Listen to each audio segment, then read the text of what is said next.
Sunbelt announces the 2025 preseason picks. It's Locked On Sunbelt.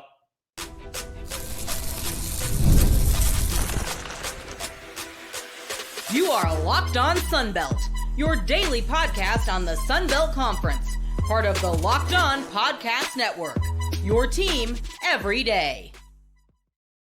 All right, Dave Schultz, Locked On Sunbelt, your teams every day. Today's episode brought to you by Monarch Money. Take control of your finances with Monarch Money. Use code LOCKEDONCollege at monarchmoney.com for 50% off your first year. All right, already here in New Orleans.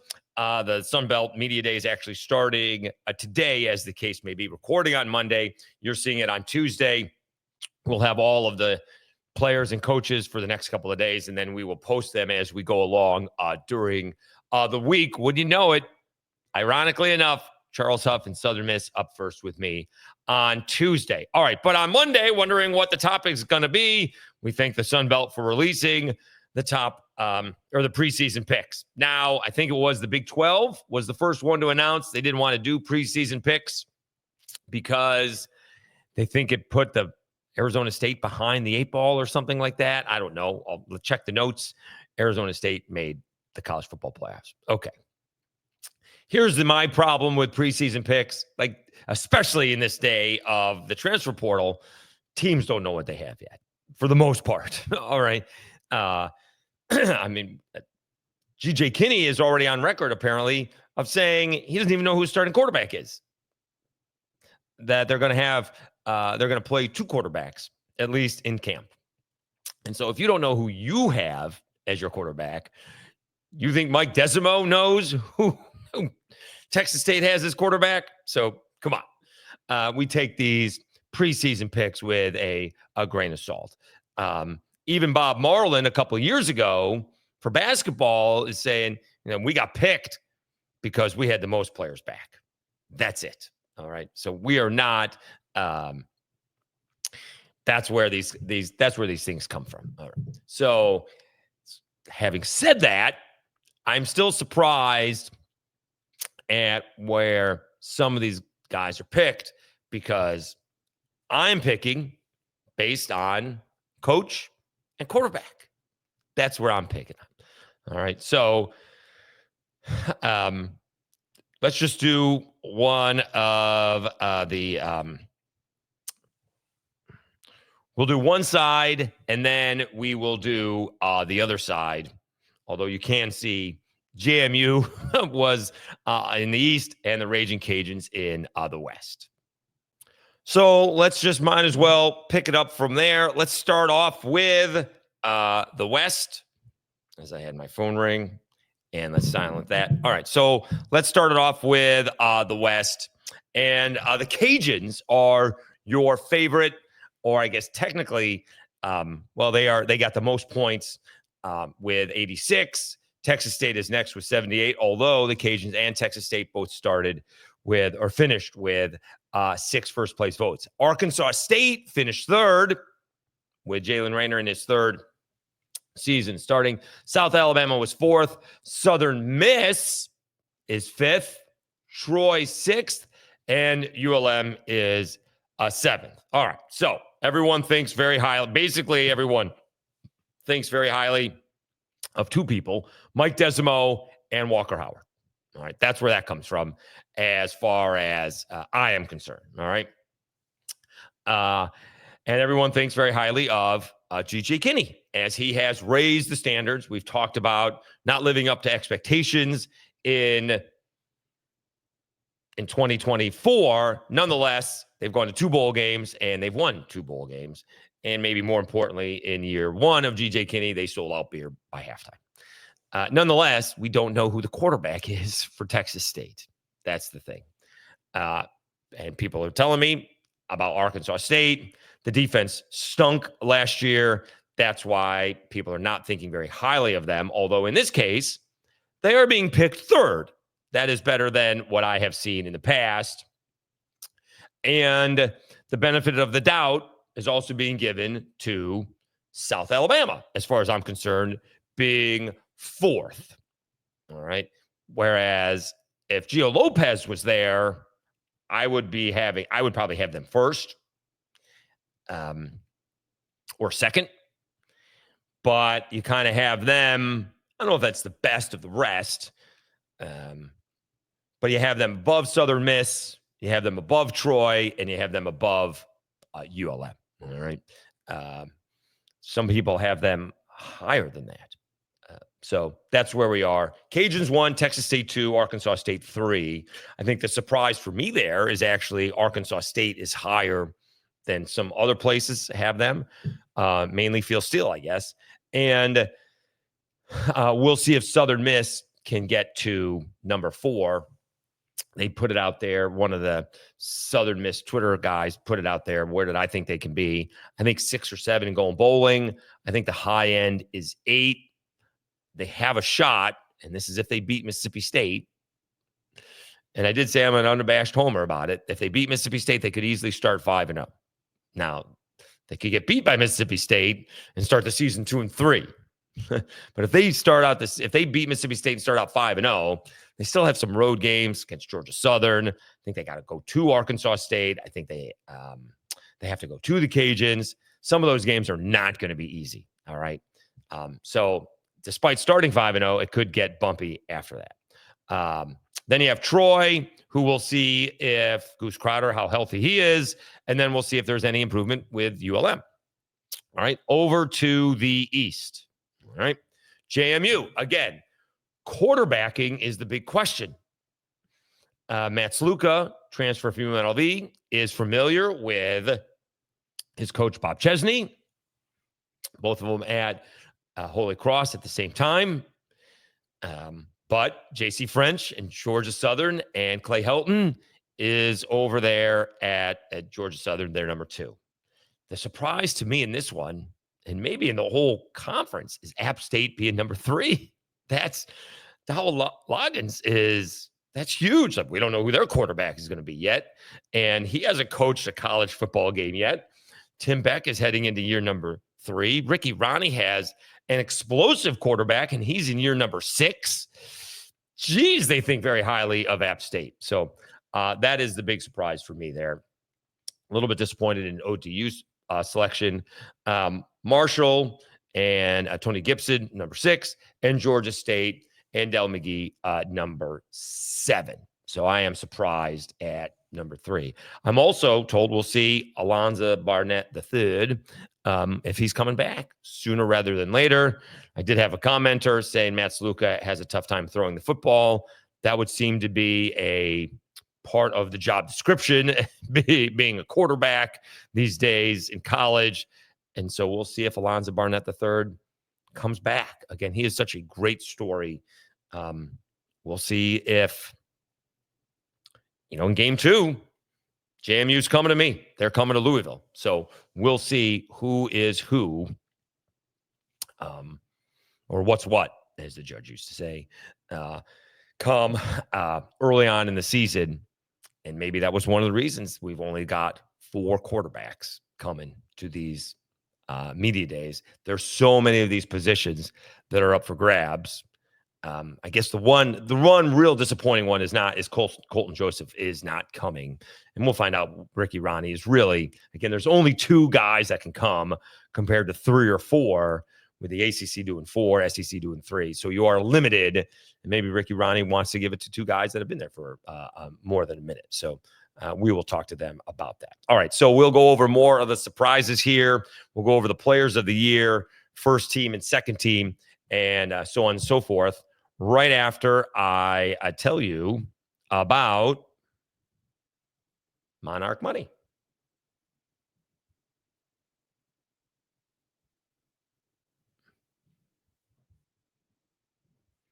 Ever wish managing your money felt easier? With Monarch Money, it can.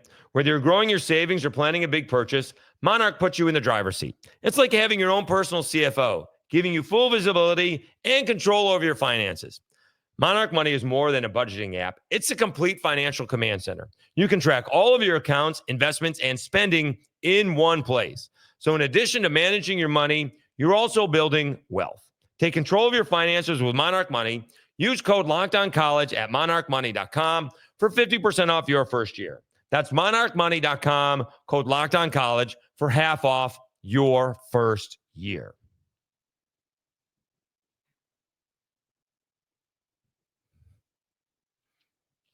Dave Schultz, Locked On Sunbelt, your teams every day. We are live not live. This is recorded. We are in New Orleans getting ready for Sunbelt Media Days. Looking forward to it. Did stop by the hotel just to make sure I didn't need anything that I didn't bring that I normally would bring doing a live broadcast compared to a recorded broadcast. And do appreciate the Sunbelt making accommodations for me due to my schedule, leaving middle of the day on a Wednesday. So I do appreciate those accommodations. And there is a Starbucks in the hotel. I will have Starbucks for Bob Chesney and his football players, should they want some. First thing Wednesday morning. All right. So again, back to the surprises. And yeah, I mean, App State has got to be considered a surprise at number 3. And maybe just as big a surprise is Old Dominion number 5. Like, why is Old Dominion number 5? Like, the Old Dominion is not even number 4. They're number 5. Like, I'm not sure we know who Coastal Carolina's quarterback is. We know who Old Dominion's quarterback is. That's a surprise. All right. And we got Marshall ahead of Georgia State. That's a surprise too. I mean, that whole East after 1 and 2 is a surprise. And they put out a whole bunch of first teamers for Georgia Southern. I mean, it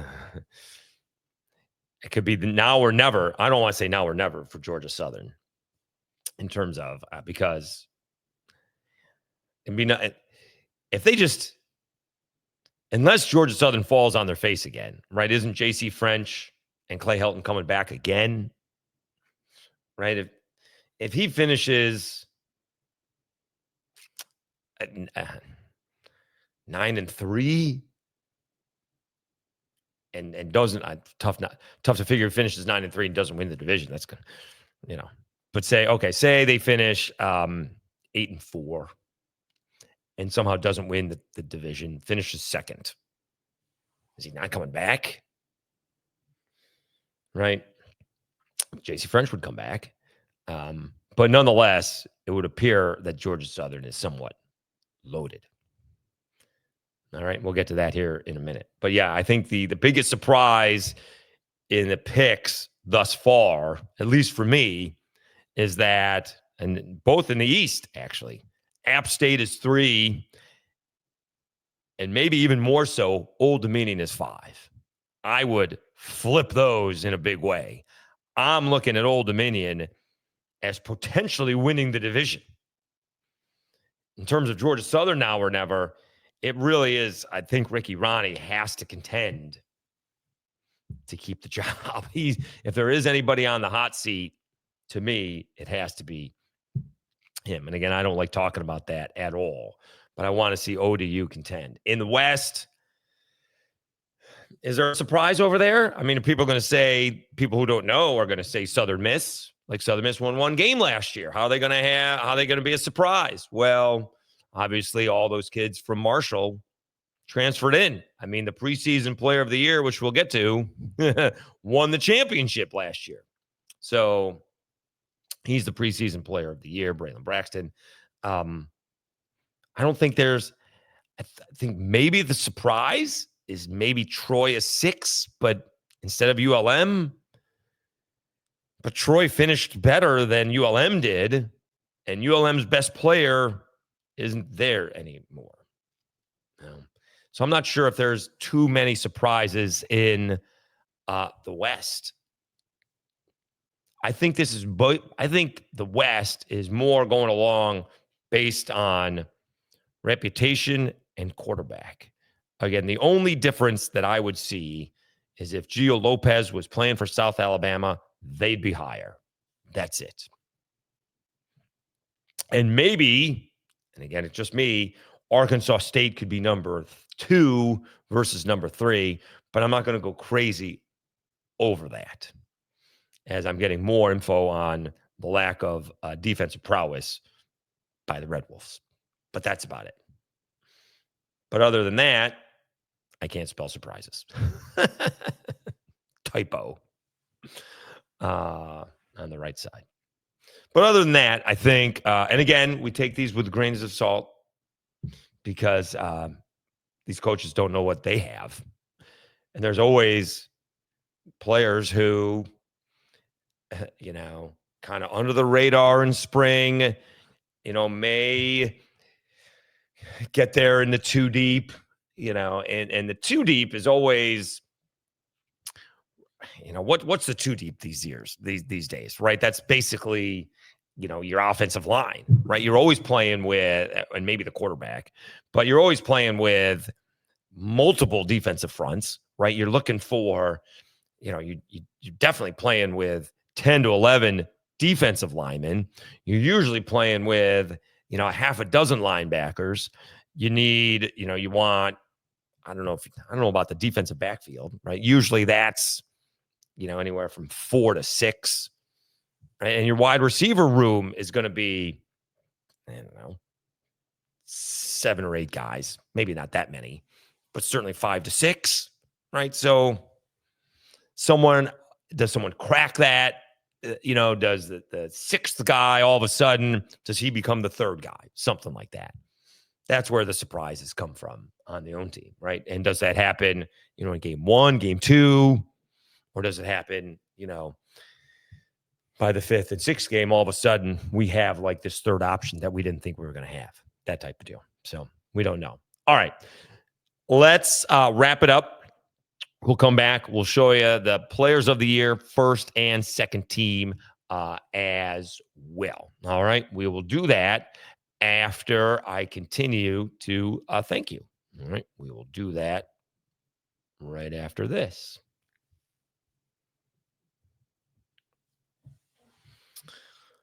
All right, didn't quite get to the 2,400 subscribers, but boy, we are so close. We will certainly get there probably by the end of the week, and we may get to the 2,500 by the end of the month. So I can't thank you guys enough. It's been a wild ride. We're going to preview, the Sun Belt for the rest of the month, and then of course all of August and whatever news comes out, which is going to be the starting quarterbacks for a big bulk of the team. So really appreciate it. Thank you so much. We're going to set a record for the audio podcast. Don't forget about those. Apple Podcast and Spotify.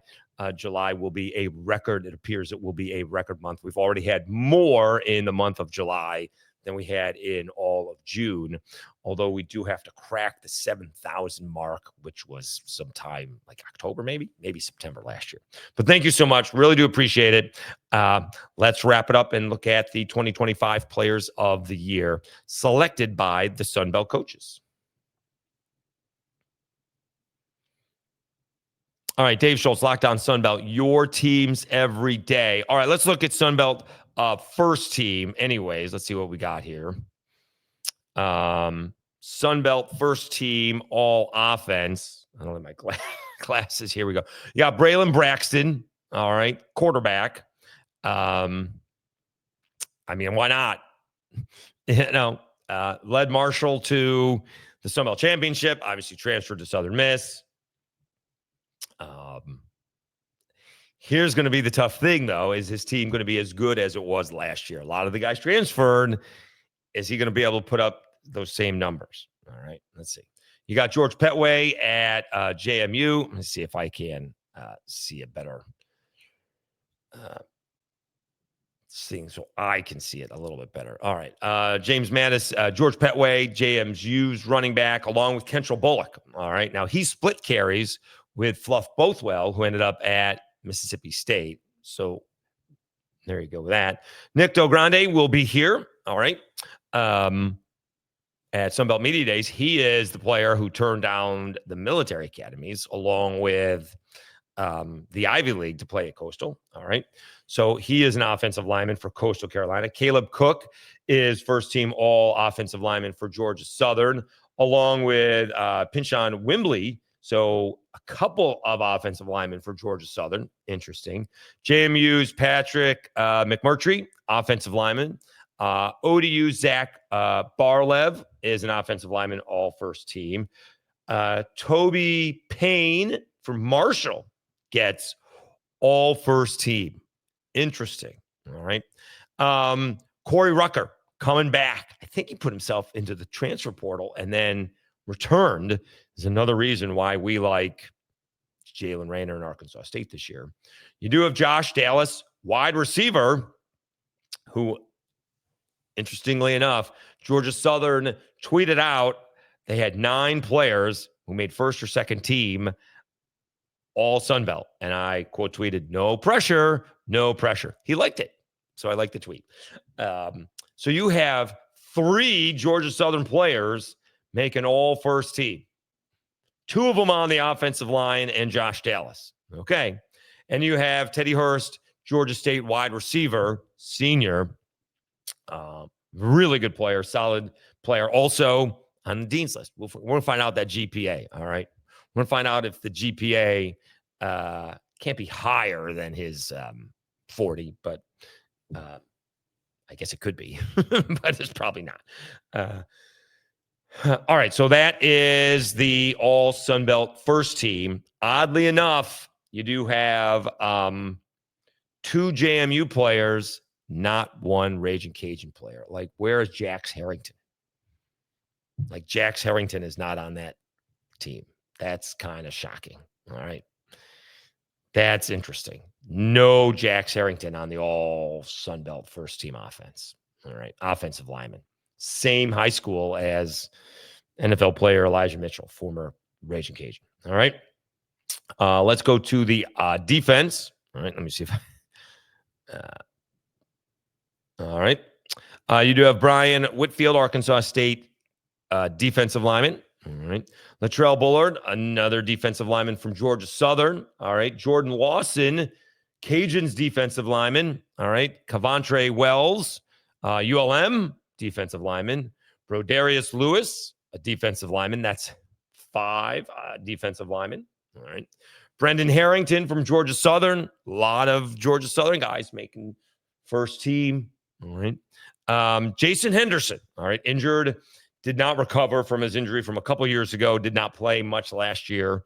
He's going to break the all-time NCAA tackle mark. Linebacker. Blaine Myrick from South Alabama. I believe he is your preseason defensive player of the year, whereas Braylon Braxton is your offensive player of the year. All right. And let's see, we'll finish up here. Where'd it go? Tyree Skipper is a defensive back for the Cajuns. I missed one there. Chance Gamble for Georgia Southern, defensive back. Jacob Thomas from JMU, defensive back. And Josh Moten transferred from Marshall, I believe a big-time defensive get there from Southern Miss. From Marshall to transfer to Southern Miss. So there you go. Those are the preseason all Sun Belt first team offense and defense. And again, Braylon Braxton was the player of the year offensively. And I believe I saw Craig Stevenson say Blaine Myrick was the defensive preseason player of the year, not Jason Henderson, interestingly. All right. So it'll be interesting to see and how all that works out. And again, the Cajuns actually have 2 players on defense. All right. And it'll be, I am interested to talk to the new coaches, how they're approaching all of this. What advice have they gotten on how all of this goes? How Del McKee is approaching his second year. All right. Now that things have slowed down a little bit. How GJ Kinney is approaching this season. It's a loaded question, but it's just this season, right? He's just coaching football. Again, all of this is above his pay grade. That's what he's going to tell me. What about recruiting? How has recruiting changed? And then somebody like, what about a Ricky Ronnie and a Butch Jones and a Mike Desimo? Butch Jones is a little bit different than Desimo because Butch Jones has been doing it so much longer. But what about like a Butch Jones? What has changed? Obviously, the way with the NIL and the portal, I think he may have been there for 1 year before all of that stuff started. But, how has he adapted? And, maybe long-term at Arkansas State, making a lot of money, doing really well, back-to-back bowl games, won a bowl game, could come back and have a fourth-year quarterback next year. You don't see that in college football these days very often. Probably would be picked to, we'll see what Walker Howard does. Could be picked to win it next year. What about Mike Desimo? That's because that's where, again, we've talked about it a little bit here, where the talent has flipped over. Where he had these quarterbacks for the last few years, but now it's really all of his players. Whereas little pieces, and maybe still little pieces of Napier, but now it's really all Mike Desimo's team. All right. So, and how he has gotten comfortable in that, at having a great season last year. All right. And what he learned from that, again, reasons versus excuses. Can you take anything away from the championship game? Try not to play it with your third string quarterback, so we'll see. But I'm looking forward to it. We get everybody a little bit of a long day, kind of some lulls in there. There's a bunch of people doing it. So looking forward to it. Not nearly as much pressure. I think, as long as the Wi-Fi works and, I can record, and the mics, we'll have people sitting next to me. So, and they'll be big, and there could be where the players could be in and out. We'll see how we'll figure it out. To be honest with you, I am not very concerned about it. We will get it all done, and it'll be a lot of fun. It'll be really good for the next 2 weeks worth of content. So I do appreciate it. I appreciate you guys following it, and we'll hear from the coaches, and could be old news by the time, the 13th and 14th teams we hear from, because, someone's got to be last, but it'll be good when we do hear from them all. But that's the benefit. Again, that's the benefit of being here at the Sunbelt Media Days. We get all of the players and coaches, not just a couple. So when you're doing the SEC Media Days, you're kind of scrounging around, and you may not get the Nick Sabans of the world. All right. And you may only get them for, a minute and a half. Well, I get, 10 minutes with the coaches if I want it. I get so-and-so. So we get everybody, and it'll be a lot of fun. So looking forward to it. We'll see if we have episodes. Kind of tough to do the episodes, Tuesday night and Wednesday night when I'm traveling. So we'll figure it all out. So we may not have episodes per se over the next couple of days, but we'll figure it out. And we'll certainly have episodes, even on the weekend, because I'll have plenty of content. So thank you so much for tuning in. You've been watching Locked On Sunbelt, your teams every day. Enjoy the week. We will be back soon. That is for sure.